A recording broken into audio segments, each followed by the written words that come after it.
આજે રાજકોટની જનતાનો મેનિફેસ્ટો જાહેર કરવા જઈ છીએ। અમારા સન્માન્ય અને પ્રદેશના આગેવાન ડૉક્ટર હેમાંગભાઈ વસાવડા સાહેબ, ગુજરાત પ્રદેશ કોંગ્રેસના ઓબીસીના ચેરમેન મોટાભાઈ શ્રી મહેશભાઈ, ગુજરાત વિધાનસભાના પૂર્વ રાજકોટ 71ના ઉમેદવાર સુરેશભાઈ બથવાર, તેમજ ગુજરાત પ્રદેશ કોંગ્રેસના મહિલા કોંગ્રેસના પ્રમુખ પૂર્વ મોટાબેન ગાયત્રીબેન અને અમારા 108 ગણાતા કોર્પોરેટર શ્રી અતુલભાઈ, ગુજરાત પ્રદેશ કોંગ્રેસના મહામંત્રી ડીપી મકવાણા સાહેબ અને રાજકોટ વિરોધ પક્ષના નેતા કે જેને સમગ્ર 5 વર્ષથી લોકોના અવાજને બોર્ડની અંદર રજૂ કર્યો છે, મીડિયાની અંદર ચોથી જાગીરની સામે રાખ્યો છે।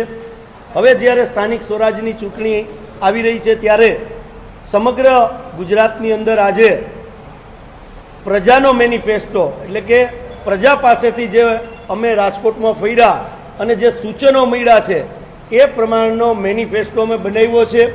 આજે અમે રાજકોટની જનતાને આપના વતી ખાતરી આપીએ છીએ કે અમે જે મુદ્દા જાહેર કરશું અને રાજકોટની પ્રજાનો આશીર્વાદ કોંગ્રેસને મળશે તો પહેલી જ જે અમારી સ્ટેન્ડિંગની મિટિંગ મળશે એમની મિટિંગની અંદર આ તમામ મુદ્દાઓને આવરી લેવામાં આવશે કે નહીં કે બીજી પાર્ટીઓની ગોણે મેનિફેસ્ટો ડિક્લેર કરીને સત્તામાં આવ્યા પછી એ મેનિફેસ્ટો અભેરાએ ચડાવી દેવાનું જે કામ બીજી પાર્ટીઓએ કર્યું છે એવું કામ અમે નહીં કરીએ। આ વચન અને આ કમિટમેન્ટ રાજકોટની જનતાને આપીએ છીએ। 1 બાય 1 જે અમે મુદ્દા લેવાના છીએ એ આપની સમક્ષ આજે તમામ અમારા કોંગ્રેસના સિનિયર આગેવાનોની મંજૂરીથી હું આપની સમક્ષ રજૂ કરું છું।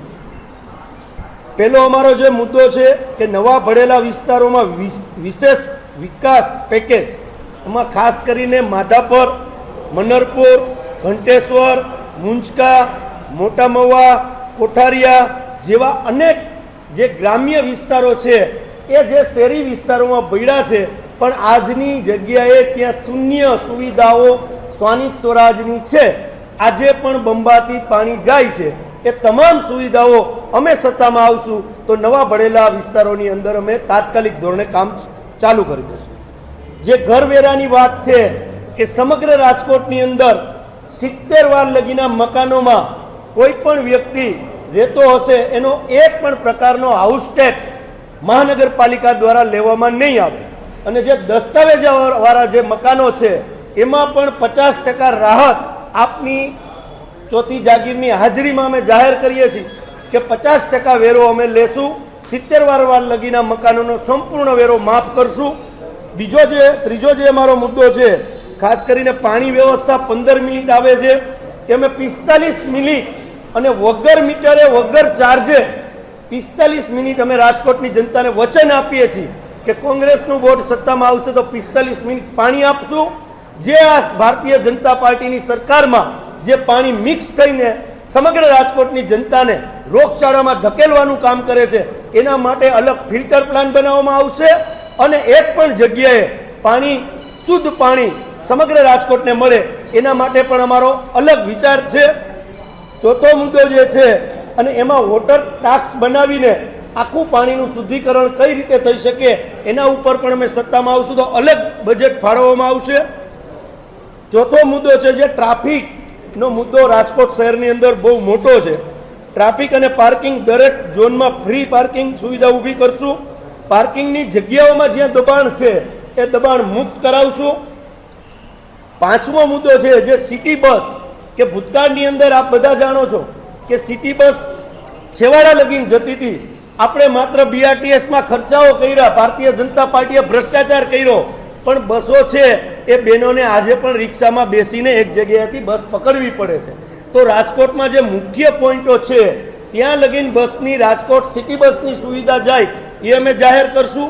3 વર્ષની દીકરી બા હોય કે 80 વર્ષના આપણા બા હોય, એક પણ મહિલાની ટિકિટ કોંગ્રેસની ગવર્મેન્ટ બેસશે બોર્ડમાં તો 1 રૂપિયો પણ બહેનોએ આપવાનો નહીં રહે। આ પણ અમે રાજકોટની જનતાને ખાતરી આપી। છઠ્ઠો મુદ્દો અમારો એ છે કે શિક્ષણની અંદર ભારતીય જનતા પાર્ટી દ્વારા શિક્ષણ બોર્ડની અંદર એટલા ભ્રષ્ટાચારો થયા છે કે કોઈ લોકોએ 10 વર્ષ માટે સરકારી બિલ્ડિંગ આપ્યું હોય પણ સેટિંગ કરીને ભ્રષ્ટાચાર કરીને 35 વર્ષ લગીને સરકારી સ્કૂલો આપી દીધા. અનેક બનાવો રાજકોટ મહાનગરપાલિકામાં બન્યા છે. અમે વોર્ડ વાઇઝ સીબીએસઈ અને ગુજરાત બોર્ડ સાથે ઇંગ્લિશ મીડિયમ સ્કૂલો ઝોન વાઇઝ એક વોર્ડની અંદર 4 સ્કૂલોની અમે નવી સ્થાપના કરશું જે સીબીએસઈ સાથે જોડાયેલી હોય અને ગુજરાત બોર્ડ આરે એનું સંકલન કરી શકીએ ઇંગ્લિશ મીડિયમ 18 વોર્ડમાં. આ અમારો છઠ્ઠો મુદ્દો હતો. સાતમો મુદ્દો આપણે જાણીએ છીએ કે ભારતીય જનતા પાર્ટીની ભ્રષ્ટ શાસને સરકારી જગ્યાઓ ઉપર કબજા ટ્રસ્ટોને આપી દીધા, મળતિયાઓને આપી દીધા. આપણા બાળકો આ યુગની અંદર ટેકનોલોજીના યુગની અંદર બાળકનો જે વિકાસ થવો જોઈએ માનસિક રીતે અને શારીરિક રીતે એ ક્યાંક અટકી ગયો છે. કારણ કે બાળકો રમવા ક્યાં જાય? તમે 2 કરોડના ફ્લેટમાં રહેતા હોય તો બાળક રમે ક્યાં? એના માટે ઝોન વાઇઝ અમે ગ્રાઉન્ડો બનાવશું સરકારી જગ્યાઓમાં અને ઝોન વાઇઝ સ્પોર્ટ્સ કોમ્પ્લેક્સો બને જેથી કરીને રાજકોટના યુવાનો છે એ યુવાનો ક્યાંક ને ક્યાંક પોતાનું વિકાસ જે છે એ સારી રીતે શારીરિક વિકાસ થાય. 8મો મુદ્દો અમારો છે, ખાસ કરીને આ મુદ્દો ભારતીય જનતા પાર્ટી અને બીજી એક પણ પાર્ટીને રાજકીય પાર્ટીને વિચાર પણ ના આવે. આ કોંગ્રેસનો વિચાર એટલા માટે છે કે કોંગ્રેસે છેવાડા માણસને પૂછ્યું છે તમારે શું જોઈ છે ત્યારે અમને જે મળ્યું છે એ અમે આપીએ છીએ કે રિઝર્વ પ્લોટ રાખવામાં આવશે. રાજકોટની અંદર રિઝર્વ પ્લોટ રાખવામાં આવશે. એની અંદર SC schedule caste, ST, OBC અને ઈડબ્લ્યુએસ એટલે કે જનરલ કાસ્ટની અંદર જે લોકો આવતા હોય એના માટે અમે રિઝર્વ પ્લોટ રાખશું. એના ક્રાઇટેરિયા બનાવશું અને એમાંથી જે ફોર્મ આવશે એ નોમિનલ જંત્રીના ભાવે અમે રાજકોટની પ્રજાને જે મેં વાત કરી ચારેય જ્ઞાતિઓને જે ક્રાઇટેરિયામાં આવતા હશે એમના માટે અમે અલગ વિચારી રહ્યા છીએ. 9મો મુદ્દો અમારો છે વિશેષ યોજના મહિલાઓ માટે મહિલા કોચ ધરાવતું ફ્રી જીમ. આખા રાજકોટમાં ખાલી બહેનો માટે ફ્રી 1 પણ રૂપિયાની ફી વગર અને મહિલા ત્યાં કોચમાં હોય એવું ઝોન વાઇઝ એક જીમ બનાવશું વોર્ડ વાઇઝ.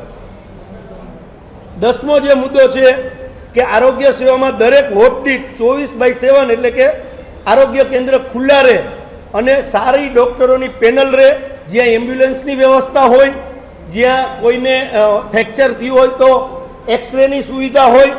એમને સિવિલ હોસ્પિટલમાં જે ભ્રષ્ટાચારથી ખતબદી રહી છે ભારતીય જનતા પાર્ટીની દેનથી, તો ત્યાં એમને ધક્કા ખાવા ન જવા પડે રાજકોટની જનતાએ. એના માટે પણ અમે વિચારીએ છીએ એક વોર્ડની અંદર અમે 24/7 સારું આરોગ્ય કેન્દ્ર કે ફોટો પડાવવા સિવિલે જવું પડે એવું નહીં, સામાન્ય ટ્રીટમેન્ટ છે એ વોર્ડમાં જ થઈ જાય. આ પણ અમે રાજકોટની જનતાને તમારા વતી ચોથી જાગીર વતી કમિટમેન્ટ આપીએ છીએ. 11મો મુદ્દો છે કે આપણે ચોથી જાગીરે પણ ઉપાડેલો છે કે આપણી રાજકોટની હવા કેટલી પ્રદૂષિત થાય છે એના પણ પૈસા આવ્યા અને આ ભ્રષ્ટ શાસનના લોકોએ ખાઈ ગયા છે. એના માટે અમે અલગ વિચારી રહ્યા છીએ. પર્યાવરણ અને એક્યુ શહેરનું ગ્રીન કવર વધારવા માટે મોટા પાયે વૃક્ષારોપણ કરીશું અને હવાની ગુણવત્તા સુધારી પ્રદૂષણ સ્તર ઘટાડવા માટેનું પણ અમે અલગ પેકેજ જાહેર કરશું સત્તામાં આવશું ત્યારે. આ ઉપરાંત સફાઈ કામદારોની કાયમી ભરતી, લારી ગલ્લા ધારકોને અને વ્યાપારિક દરજ્જોએ ધાર્મિક સ્થળો માટે વિશેષ ફંડ, પૂર્વ ઝોન માટે અલગ ટાસ્ક ફોર્સની રચના કરશું. ભ્રષ્ટાચાર કરનારાઓ નેતાઓ અને અધિકારીઓ સામે કડક કાર્યવાહી સત્તામાં આવશું તો કરશું.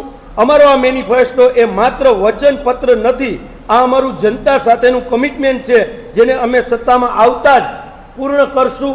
પહેલી જ જે અમારી બેઠક મળશે સ્ટેન્ડિંગની એમાંથી આ મુદ્દાઓમાં જે કામ થતું હશે એ પહેલી જ સ્ટેન્ડિંગની અંદર તમામ અમારા આગેવાનોના આશીર્વાદથી પૂર્ણ કરશું. સિનિયર આગેવાનો સાથે રાખીને કોંગ્રેસ આપકે દ્વારનો કાર્યક્રમ કરવામાં આવેલો હતો, જેમાં મહેશભાઈ પણ હાજર હતા, વસરામભાઈ, ગાયત્રીબેન, ડૉક્ટર સાહેબ, બધા લોકો ઘરે ઘરે જઈને અમે લોકોને પૂછ્યું છે વોર્ડ વાઇઝ. જે લોકોએ અમને કીધું છે એ અમે લખ્યા છે ફોર્મ. એમાં આશરે 35,000 જેટલા અમે ફોર્મ આખા રાજકોટમાંથી ભરાવ્યા હતા. એમાંથી જે સારા સૂચનો હતા એ બધા આની અંદર છે. આમાં એક પણ મુદ્દો વ્યક્તિગત રીતે અહીંયા બેઠેલા એક પણ વ્યક્તિએ લીધેલો નથી. પ્રજાનો અવાજ એટલે કોંગ્રેસનો મેનિફેસ્ટો આ પ્રજાનો અવાજ છે. રાજકોટની જનતાનો જે અવાજ છે એ અમે તમારી પાસે રજૂ કર્યો.